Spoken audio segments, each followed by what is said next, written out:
I was taking a school exam when I suddenly got a severe stomachache. I could no longer concentrate on the exam questions, so I raised my hand and said, "Mr. Jones, I'm feeling sick. Can I go home?"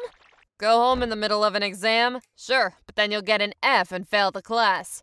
Oh God, I didn't want to repeat the whole school year because of one bellyache, so I stayed in class. But what happened next was the most humiliating experience of my life because some kind of living creature crawled out of my body.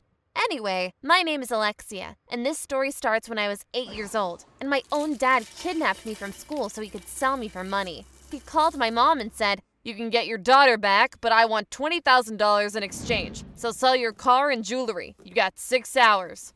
My mom immediately came to pay the money and buy me back, but the damage was done. Being sold by my own dad was such a traumatic event that I developed permanent abandonment issues. And I always feared that my mom would have a change of heart and decide to sell me away too.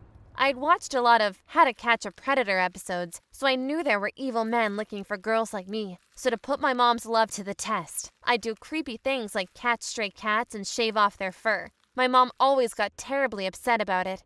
Again? Why are you doing this? Are you a psycho or what? Well, I wanted to behave as despicable as I could to see if she loved me even at my worst. Unfortunately, my mom was working 2 jobs and rarely had time to show me affection. That's why I constantly got in trouble, so she would spend more time yelling at me. To me, that was the ultimate proof that she cared about me. Like when I didn't come home until late at night. "Where have you been? It's 2 a.m. At a party. A party? You were only 14. Yeah, it was weird. There were mostly college students drinking, smoking, and kissing. Actually, none of it was true. I hadn't been to any party. I was just hiding behind a bush in our backyard, so I could see if my mom would worry if I went missing. I said, "Oh, and I had my first kiss tonight at the party. The guy was already 19 and really drunk, smelling like vodka, but I loved having his tongue in my mouth. I should party more often." You did what? To punish me, my mom made me help her out at her job. She was working in a croissant factory and the croissants came out of the machine straight, so my mom had to bend them for 8 long hours, 6 days a week. It was the most boring and tiring thing I ever had to do. She said, "Do you think I like this job? Because I don't. I only do it so you can live in a safe neighborhood and go to a good school. I'm working this crap job to pay for your bills, so stop causing me so much trouble." After that, I never questioned my mom's love for me again. I still had issues, though. To compensate for my dad abandoning me, I dated lots of guys, and normally several at the same time. You might think that's disgusting, but I enjoyed it because it made me feel like I was wanted. It was a substitute for my dad not loving me. But a few years later, while at a party, I saw the boyfriend of my classmate Mina. I suddenly felt the strong urge to seduce Mina's boyfriend, because if he cheated on her with me, then that would be the ultimate proof that I was desirable. I approached him saying, "Hey, want to go in a room with me and lock the door?" Sorry, but you really aren't my type. You were a bit too overweight." He was pretty drunk, so it took some back and forth to convince him at least to make out with me. However, we did so in the middle of the room with everyone watching, which is why his girlfriend and my classmate Mina found out about it. Mina was so mad that she told everyone in our school that I had seduced her boyfriend. And suddenly, every girl hated me, even my best friends, because they thought I would try to seduce their boyfriends too. One day, Mina even took the wet sponge from our blackboard and said, "Let's see if boys still like you if you have no makeup on." Then she wiped my face with the dirty sponge until all my makeup was smeared. Of course I didn't enjoy being bullied, although I knew I deserved it. I had no friends left and felt incredibly lonely. So, when this older college guy, Robert, chatted me up on Facebook and invited me to a party, I said, "Sure, can't wait to see you." Robert was a bit of a jerk, though, and said, "Oh God, you look thinner on your photos. Jesus Christ." Well, maybe, but there are things I can do that no other girl can. We both ended up wasted, and the next morning, I couldn't remember if we had slept with each other or not. So to be sure, I took a pregnancy test 1 week later. What I didn't know back then was that for the pregnancy test to work, I should have waited until my period was 1 week late. Meanwhile, I started taking birth control pills to reduce the risk of getting pregnant in the future. So when I stopped getting my period, I just thought it was because of the pills. The only pregnancy symptom I ever experienced was me gaining 50 pounds, although I thought I was just eating too much junk food. 9 months later, I was so fat that no guy was attracted to me anymore, not even the ugly ones. Then, while sitting in my math exam, I suddenly got a terrible stomachache. "Mr. Jones, can I go home? I'm not feeling well." Mr. Jones had always hated me and replied, Go home in the middle of an exam? Sure, but then you will get an F and fail the class. "But I'm serious, my belly hurts." Oh God, I suggest you sign up for drama classes. Maybe they will appreciate your acting skills. I didn't respond to his stupid remark and tried to finish the exam, but the pain became unbearable, and I started begging, "Okay, please, someone call 911.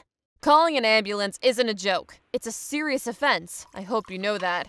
I was in too much pain to argue with this moron, but luckily one of my classmates called 911 after I started moaning and screaming in pain. It was too late though. Something was coming out of me. I know how stupid this sounds, but I still didn't understand that I was giving birth. I mean, I never had any symptoms of being pregnant, not even a big belly. That's why I thought I had an alien growing inside of me that finally wanted to come out. I screamed, "Pull it out! Pull it out!" But my stupid teacher still thought I was acting. Well, until he saw the head of my baby come out. He finally realized that I was giving birth and began to help me. After 30 minutes of intense pain, she was out, and I was holding my beautiful baby daughter in my arms. I was brought to a hospital and immediately called my mom. "I just gave birth! You have a granddaughter!" Uh-huh, honey. I'm sure you did. Well, see you for dinner. I couldn't be mad that she didn't believe me. When I finally brought my baby home, she still said, You're taking this joke too far. Where did you get this newborn from? "The doctors told me I had a cryptic pregnancy, which is a real thing when you are pregnant without showing any pregnancy symptoms. It's rare, but not unheard of. Well, anyway, I gave my daughter the name Surprise. It took my mom another week to process that her only daughter had become a teen mom. In the meantime, I texted Robert to let him know that he was a father. He replied, I would rather die than be the father of your child. "Don't you at least want to take a look at her?" No response. I knew he wanted to avoid taking responsibility, so I visited his parents' house where his mom opened the door. "How can we help you and your cute little baby?" "Are you Robert's mother?" "Yes." "Your son got me pregnant, and now he has to man up and take responsibility." You should have seen her face. She was in utter shock and said, "Oh, please come inside." Robert was there too, but instead of looking at his daughter, he immediately berated me, screaming, You fat, dirty girl! You were trying to ruin my future! Sleeping with you was the worst mistake of my life! Then came the big shock. He told me to give our daughter up for adoption. He saw our baby as some kind of annoying problem he could get rid of. I said, "I'm gonna raise my baby with or without you, but you better get a job and pay me child support." Ha! I won't do flip. This is your fault, and I hope you both end up in the gutter. What bothered me most was his stupid mother who just stood there and didn't say a word. Didn't she feel ashamed of her son's behavior? I got so mad that I took a vase and threw it at them while screaming, "I will burn this whole house down if you don't pay me child support! I'll make sure that both of you burn in hell!" Well, I never set fire to their house, and I didn't see Robert again for 10 years. Until one day, he suddenly stood in front of my house and said he wanted to meet his daughter. Are you crazy? You abandoned her, never paid child support, and now you want to step into her life as if nothing happened? I am her father, and I have the right to see my daughter. I hated the idea, but gave in anyway because I thought it would be better for Surprise to have a father. So Surprise spent a few weekends at Robert's house, but every time she came back, she told me how much fun she had with him. "We went to the cinema, and Dad and his girlfriend bought me the biggest popcorn bucket." Meanwhile, I was a broke loser with no high school diploma who could barely pay the rent. I never had the money to take Surprise anywhere that was fun. I was jealous, and the next time Robert picked up our daughter, I stalked him to find out where he lived. It turned out to be a gorgeous house, much bigger than anything I could ever afford, and that made me furious. After all, I had to drop out of high school to raise my daughter, while Robert could graduate college, find a well-paying job, and build a career. It wasn't fair! So out of jealousy, I forbade Surprise to see her dad anymore. "But Mommy, I will miss Dad so much." "I understand, but trust me, I know what is best for you."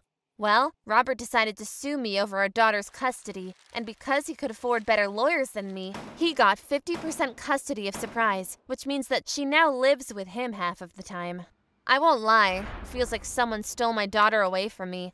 On the other hand, surprise having a father is a good thing. So maybe I just have to learn to be less selfish. What do you think? Am I the bad guy in this story, or is it my baby daddy? Please let me know in the comments and subscribe to this channel.